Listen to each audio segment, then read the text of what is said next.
I was never one for the ladies. I was always a little too coy. I never thought that I'd make a fine catch till I saw her that day on the quay. I remember the day oh so clearly. She smiled as I let her pass. Then I thought I'd been felled by a hammer blow, but it was nowt but a young Geordie lass. Me mouth dried, I couldn't get a word out. I just stood and I let her walk by, and I says to me mate, I'd like to see her again. He said, that's when them pigs is gonna fly.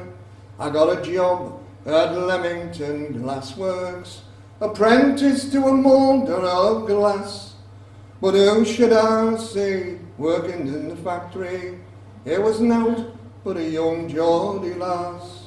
I plucked up the courage and I says to her, why man, I've seen her before. She said, that's very strange, I was thinking the same, and all this thinking has made me head sore. She allowed us to walk her to the tram stop. I came over as bold as the brass. I said I'd like to see her again if she'd be me young Geordie lass. Well, I started to court her right properly, till her dad had a word in me ear. He said if I didn't treat her right honourably, he would knock us from the Tyne to the Weir. We courted all spring and all summer. We laid by the Tyne on the grass, and we laughed and we joked in the long grass, just me and me young Geordie lass. I was never so happy in all my life, and we planned for the next 50 years. But in 1914 all our dreams were lost. I was marched off with the Fusiliers. We wrote every day and exchanged our vows, and we prayed for each other at mass.